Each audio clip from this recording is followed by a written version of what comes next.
Hello! Welcome back to my channel, The Inked Reader. Today we are actually talking about my secret October TBR. Now, years ago I made a video where I had read the 10 most disturbing books ever written according to general public. I think I found an article, it was listing them, and I read them all just to try and find out if I found those books as disturbing as other people had. I linked that video down. Bear in mind, it's been like 3 years, more than 2 years for sure, since I've done that video. I apologize, basically, but that was very fun. And what happened after that, I made another video in which I was actually going through my personal most disturbing books I have ever read. So those were the ones that I had read that were not part of that reading challenge, but you have to watch the video if you want to find out if I found those more or less disturbing than the one in the official list I found online.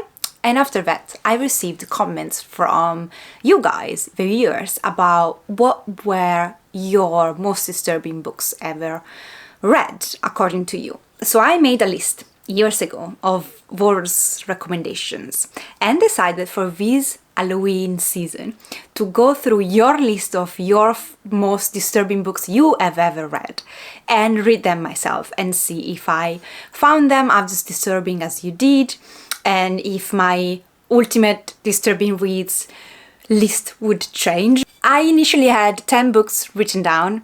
Of those 10, 4 were very hard to get my hands on, and I could have potentially found a Kindle version, but I decided to start with the 6 physical books I already had in my possession or I bought for this challenge that I wanted to make, and then decide that if I was happy with it, if I had time, I would go ahead and purchase the Kindle for the other 4 books and get around to them. I think just one I couldn't even find on Kindle. But what happened is that I read the 6 books that you're about to see, and I just said, fuck that, I had enough, I'm out of this challenge, I'm not gonna read all 10. So I've read six physical books that are with me, and I'm gonna go today from the least disturbing I found to the most disturbing I found. As you could have seen from the title, it's been a rough month because of this challenge, and I honestly need a break. I wasn't expecting some of these things, and I'm shook, but I didn't want to put them in my usual wrap-ups. I will still do a wrap-up with all the rest I've read at the end of October, very soon, therefore, but I wanted to dedicate a whole video about discussing these 6 books I've read because of you guys. And I don't know if I should thank you or probably just admit that this wasn't one of the most brilliant ideas I've ever had. Now I'm gonna attempt to also get some breakfast in because I didn't eat anything, and so I'm gonna drink a cup of milk in this awesome Halloweeny mug. I'm gonna drink milk and lip gloss. Didn't think this through, but yeah, without further ado, I'm gonna tell you about the 6 disturbing reads I've read this month in order to list the most disturbing according to, well, myself. It is warm and not nice. And I think I want to do a premise before I start this list, because I've noticed that when I was compiling this list, each of these books contained material that could be considered disturbing because of the gore, because of the sexual content, because of the author intention or the author writing. Truth to be told, it's very difficult to compile this list. I mostly decided to do a list not based on necessarily the sexual content in itself, but more based on the gore. So which book I couldn't stand to read, which book I had to put down, which book some scenes stuck with me the most, which book on a horror scale was the most scary. Because of Halloween theme, I decided that I would go mostly based on the horror elements of the books. However, I do recognize that another person could completely shift this list around, and that some of the content in these books are not disturbing because of the gore or horror, which might be even more mild, but because of implications. And I don't want to seem like I'm downplaying them. I do recognize all the problematic issues in each of these books that I'm about to discuss. I just decided to add this point in time to list them based on how I reacted to them in that moment.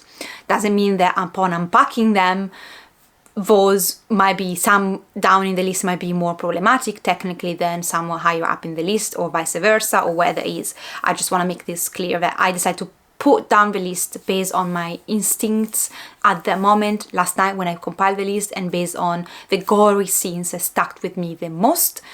But I don't want to downplay the importance of the disturbing content that some books maybe lower in the list might have. So the first title, the least disturbing title in this list, it's one that I think it's profoundly upsetting that this book ever saw the light of day, but I didn't find that the content, because this is a horror book, I didn't find the content at all disturbing in a sense, but there is a caveat to that, and I'm gonna go into explaining that better in a second. So at 6th place on this list we have Firefly, and this is basically the story of this creature that starts killing humans in a very peculiar way, and you follow a bunch of characters that have to find out what's happening and trying to catch and kill this creature. I can't put it in a more simple way. Sounds way more interesting from the synopsis than this actually was.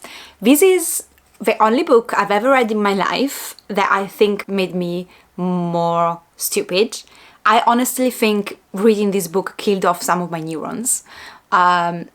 This was, saying that this was bad, it's just downplaying it.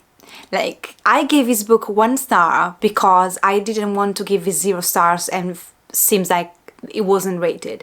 This would be like a -5 if I could decide. Like, the atrocious thing that this book is, I can't even put it into words. There was no saving grace in these. It's full of problematic content, from misogyny, the way women are portrayed, the amount of sexual content. So this is basically the creature, the monster, just appears 2 or 3 times. Like, you don't even say it, it's not fascinating, it's not well done, it doesn't keep you on the edge of your seat, because all of this book, which is almost 500 pages, it's sexual encounters after sexual encounters, but without context, without meaning, without any whatsoever reason for being there. There is also a lot of rape and sexual content involving minors and very young children, and I thought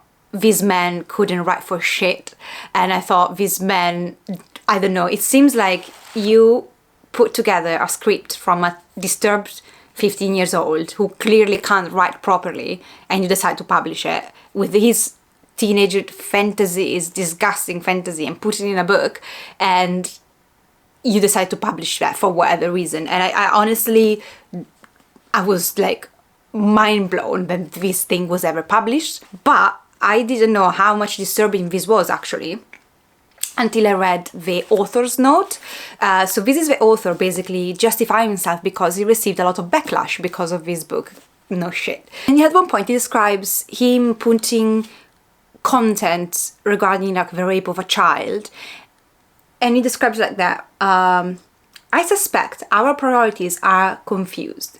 We have problems enough with world hunger and injustice, without making more by punishing people for deviant but perhaps harmless behavior.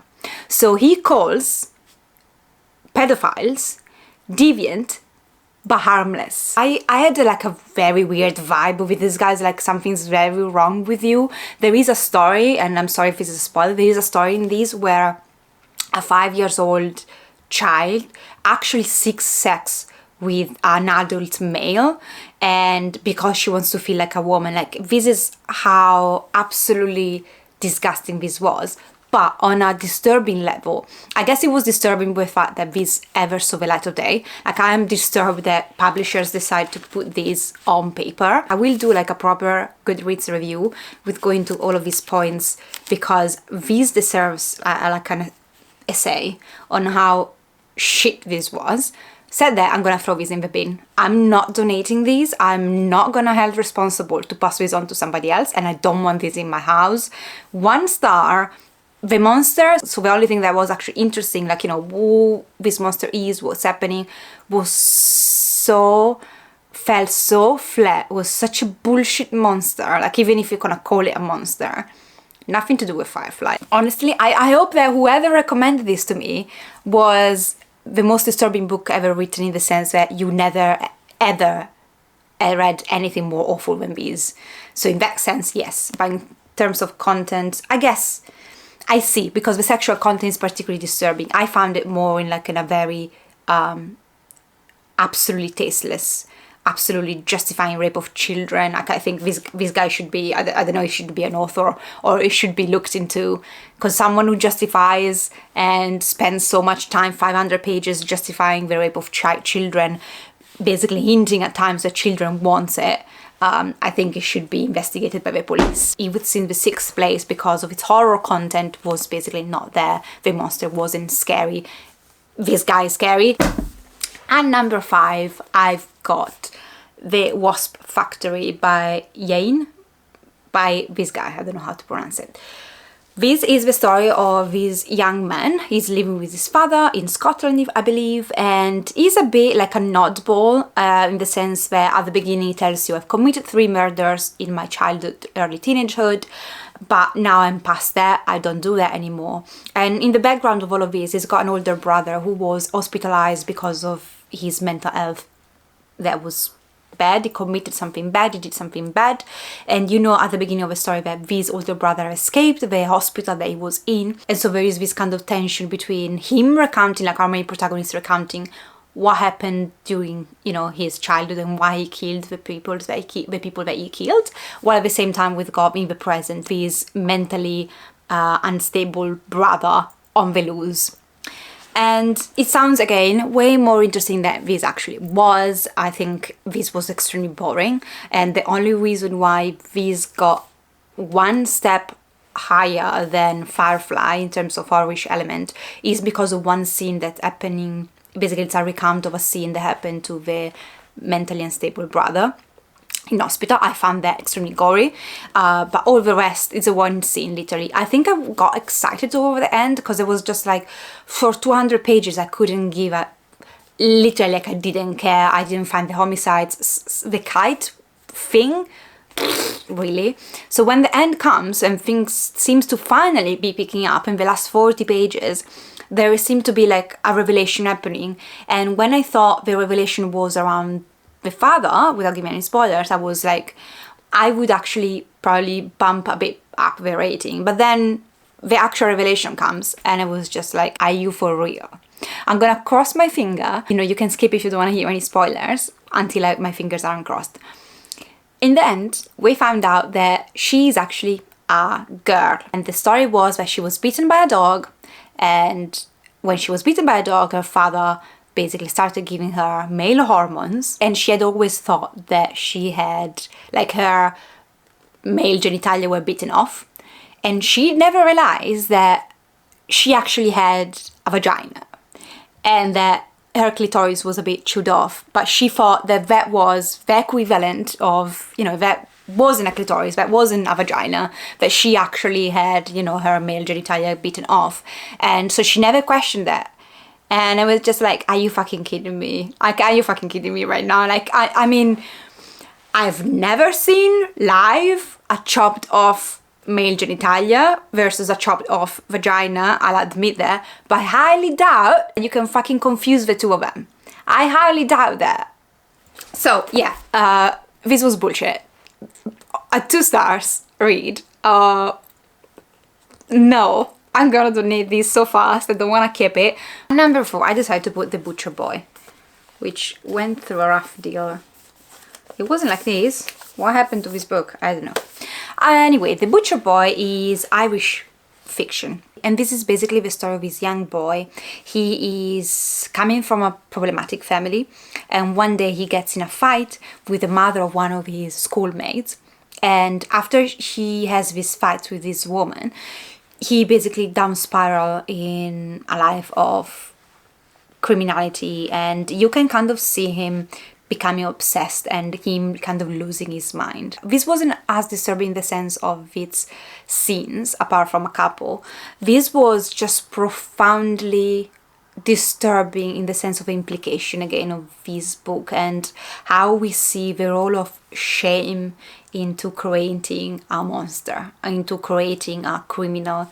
And it's not a spoiler because it happens very quickly, but basically this woman, when they have a fight in front of this boy's mom, he calls them pigs. They are middle class, this boy is from a lower class with problematic parents. They are called pigs by this woman, and he basically starts all of this thing in his mind where, you know, he's a pig and his family are pigs, and it's absolutely heartbreaking seeing this story unfold. I read the afterwards by the author, and I think I took something out from this book that was slightly different than his intention. I looked at more at the role of shame and isolation in creating a criminal, and I think he did a masterful job in actually, because you're following his mind, so the mind of the protagonist unraveling. I thought he did an amazing job showing us how this character becomes who he is, and his stream of consciousness and everything this boy goes through. And I think because this felt slightly more real than the other, you know, the other two books I've just mentioned, this felt like something that could have happened, if it makes sense. And therefore, he hit me a bit differently. The author meant to indicate this as a, you know, suffering is being a part of itself. And the idea that a cliche sometimes is a cliche because it, you know, it's real. I saw his points as well, but I just took from this the idea of this is what a criminal, this is how, you know, sometimes shame can have such a strong rippling effect, such a strong element when it comes down humiliation and shame, which are basically the same thing, in creating a deviant mind, especially when it's about a child. And it was very sad. There are a couple of scenes again that were very disturbing. They are more hinted at though than shown in all their goriness. You know what's happening, but it's very much hinted at. But this allows your imagination to actually imagine the horrific scene unfolding. And I think it also depicts very well how if you treat a child as a monster just because of his parents, or just because his, you know, social status or his economic status or his family economic status, it kind of like works as a prophecy that it's fulfilled. All his elements in this boy life made basically impossible for this guy to become anything else, to a certain degree. In a sense, I think, you know, again, there's a big discussion about the role of agency. There are a lot of people that go through a lot of traumatic things and come out on the other hand without never hurting anybody. But there are a good chunk of people, although not the majority, that will be shamed into then, you know, becoming deviant in the mind. And I think that's one of those, if it makes sense, our protagonist in here. The writing style, it can get quite difficult at times to read because you're in his mind, but I think he did an amazing job in the sense that we really feel like we are in a disturbed mind. Not my favorite writing style either, but I think for what he aimed to do, it was very good, and I actually gave this 4.5 stars. I think this is a great piece of literature, a very dark piece of literature, but also very good in its scope, if it makes sense. It's a good mag, but I don't think I thought this through in terms of how easy it would be to drink from here. Anyway, at number 3, we have a book that when you saw it and you just say, Eva, if this is in number 3, what's gonna be in number 2 and 1? And that's a good question. Number 3, I have Off Season by Jack Ketchum. This is a very famous, popular horror book, and it was always on my radar, and then finally I picked it up. This is basically the story of this woman. She goes to this cabin in the woods in this small town in USA. She just wants to be there to work on some edits that she has to do for the job, and she'll be joined the next day by her sister, her boyfriend, and a bunch of other people. And then you basically follow them for 48 hours trying to survive a cannibalistic tribe of people that have lived, procreated, and thrived somehow in the woods. They're savage, like they eat human meat and they hunt, like they behave basically like a pack of rabid animals. And this is a very it's disturbing. Like, let me just say that, like, I think to certain degrees, for different reasons, all of these books on this list are quite disturbing. Mission accomplished. I was disturbed. I had a rough month because of you guys and because of me, to be honest. So you got the assignment right. This is definitely disturbing. This is definitely gory to a whole new level. It's like, your typical slasher movie, just make it a bit more gross. And scenes of people eating and people butchering other people are very explicit. There's a couple of scenes that are stuck in here.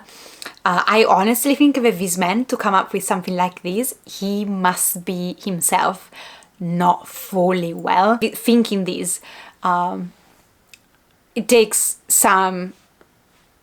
It means that something is going on with you guys. Like, come on, like, you can't think of a story like this and be like perfectly normal, and like, you can't. And I think just I read the afterwards, because initially I think this book had some modification made throughout the publishing process because of the content, so publishers pushed back a lot on a lot of things, and in the end he decides to reprint this with another publishing house, and he is able now in this version of the book, for what I understood, to make his own ending, just to stick with the ending that he had originally thought. And one of his critique was, oh, I wanted the end to be this way without any spoilers, because I think this is more truth to life rather than the ending being modified as in my first edition that I was forced to put out.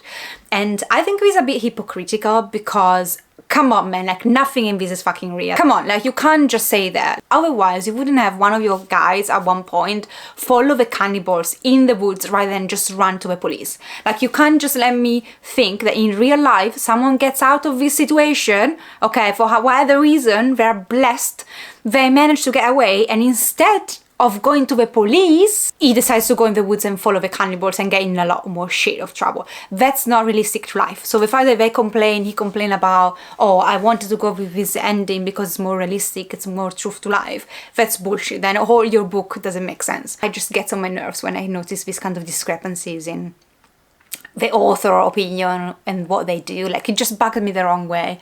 But this is fast-paced. I couldn't put this down. It's a wild ride, and I think it's highly entertaining. I gave it 3.5 stars because I don't know, like, I don't know how I felt about these. I'm gonna keep this though. I think it's so weird. Like, it's such a gory book. I think I want to check more horror by him though. I do like him as a horror writer. I think he does horror well. He does splatter, gory stuff. He does them well. Like, he does them entertaining. The prose, the writing is nothing special. In any slasher movie, is anybody smart at all in any slasher movie you've ever seen? No, they're all dumb, which he translates well in these. So far-fetched, nothing of this is real to life, but it was highly entertaining, so 3.5. At number 2, I would have a book that could go in number 1, and there is a reason why number 1 is number 1, and I'll tell you in a second when we get to number 1.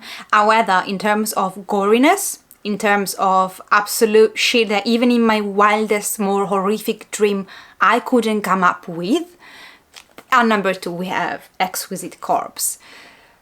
This is the story of 2 serial killers that initially they live a continent apart, and how they meet and how they start a sort of relationship that then ends the way it ends, and then how, things go down a spiral. So first of all, if you thought that a woman's mind couldn't get darker than a man's mind in terms of goriness, you are proved wrong by this book. This is a book by a woman, and I think this book just makes you honestly shut up while you read it, or possibly throw up. I think this is a sort of mashup between if Jeffrey Dahmer had met Dennis Nielsen. Dennis Nielsen, hopefully I'm pronouncing the name correct, but it's a very famous serial killer in UK, and Dahmer as the TV show on Netflix. It's Teaching All of Us, as is a very prolific and very famous serial killer cannibal from USA. Elements from both are like basically identical to this true story of these true serial killers. It's basically if I met these two guys and had a relationship, and you don't want to know, you don't want to read about it. This is the only book where I wished I couldn't read it. I honestly found out by this book that I can't stand pornographic horror, and I think honestly all of these books, not all of them, but at least half of them, contain so much graphic, sexual, horrific content, so much sexual violence attached to it. I just can't stand the idea of now reading a sex scene. And I am not a big fan of erotica in general, but horror erotica is just generally, it's not for me at all. Yes, someone that had a past of working with victims of sexual assault, probably it's reasonable to say that I think it's just really not my cup of tea.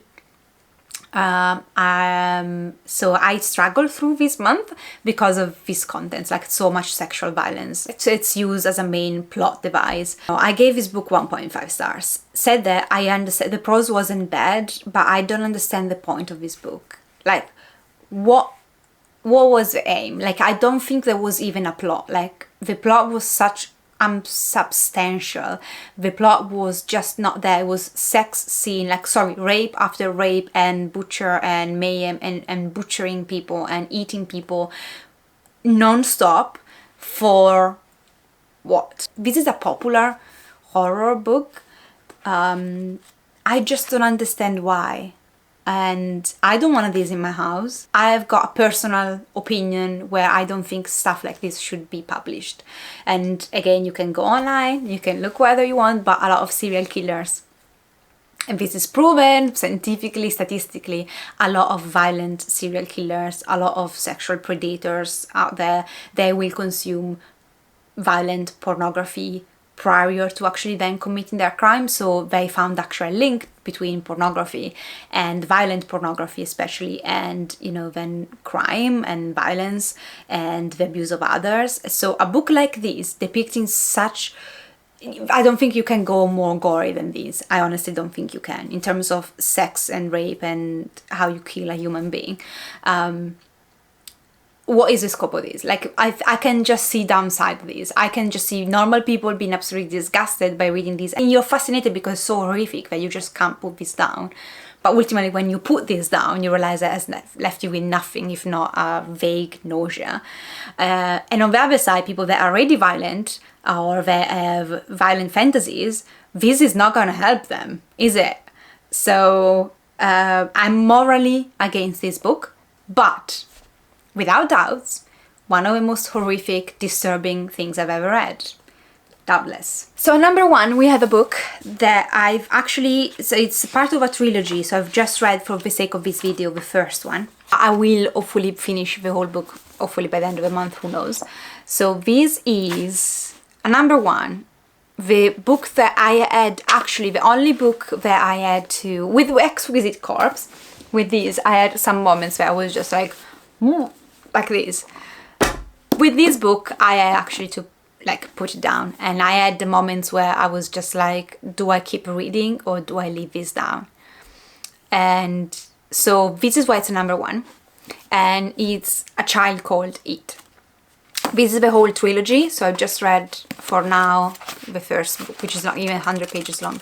Now this is a true story, and this is the recounting of this man who recounts how he was abused by his mother and whole family, basically. This was published in 1992. This was the third most horrific case of child abuse ever recorded in California history. Unfortunately, child abuse is very common. It is extremely common. So for this to be the third most disturbing case ever recorded, it tells you something. I don't think I can put this into words. It goes beyond human nature. I found this the most disturbing of all the rest, for the simple reason that this actually happened.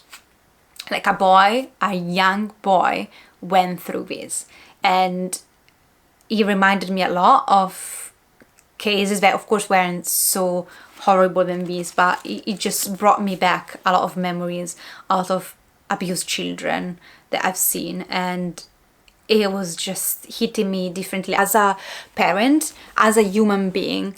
I just had some moments that I just couldn't. I had to leave this down, walk around, and go back, especially because I read this in a whole day. Like, I decided I want to film this video, so I need to power through the last book, and I should have taken my time with this. It's short, so it doesn't last long, but I'm honestly mad that this woman was never punished. I've not read the rest of the story, so I've just read until basically he escapes the abuse at one point, but at the moment when this book finishes, we are still there. Just require a whole video to gain all the details on why I think this was disturbing, but if you understand how the brain works and what trauma does to the body and what this boy has gone through, like, this boy is absolutely, you can't think of it, like, when honestly some methods in which this boy was tortured, like, I couldn't even fathom them, like, it would never even cross my mind. And this woman, it's just disappointing that this woman died. This woman never was actually punished, and I think I read online that she went on and abused then one of the siblings, because he was eventually taken out. After 7 years of torture, he was taken out of the family. And again, it's just a whole speech I've made a bunch of time about the importance of recognizing child abuse, acting, and not allowing this to happen. But on a human nature, if I look at this as a parent, as a human, it's just like, what must have gone wrong in this family? Not only the mother is absolutely, like, I struggle to call her a human, basically, but how the whole family aided her in this behavior, it just left me completely speechless. And while with all of these, I was able to verbalize what I found disturbing, what I liked, what I hated, mostly what I hated, I'd say. With this one, A Child Called It, I'm honestly struggling to find the right words to depict how disturbing, how awful this was. And I think this also shows that you can put any kind of disturbing content in your book, and your writing style will decide how much disturbing I found that thing personally. And if you have horrible prose, awful characters, everything is horrible, as a consequence, the amount of shock that I get out of that is going to diminish automatically. While if you have a good prose, or you simply tell the truth as it is, and it's a true life situation, I found it more disturbing. So yeah, ultimately, these are all the books I've read for this challenge, and for this month I think it's enough. And I might do this again in the future, but at the same time, I think, like, I do like the genre of horror because of the gore content, but I like my horror having a plot. I don't know, Pet Sematary by Stephen King. I loved Pet Sematary, not only because of the gore, which is absolutely horrific, but because the story is so touching that by the time the horror elements comes in, then it just impacts you differently. While reading something like these, for the sake of reading something that is gonna make you gag, I think I failed to see the appeal, if it makes sense. So I might do in the future, I might get around to the four books that I didn't get around to, but I'm curious to know what is the most disturbing book you've ever read. Said that, I don't know, maybe in the future I'll read it, maybe not. I think I definitely need a pause, because overall the majority of these, I mean, at least half of these I hated, and the ones I hated I loathed, so I need a break from that. But 3 of these I really enjoyed, so I'm possibly thinking in the future I might do something similar again. Let me know in the comments down below if you've read any of these. Thank you for watching. I'll see you next time. Ciao!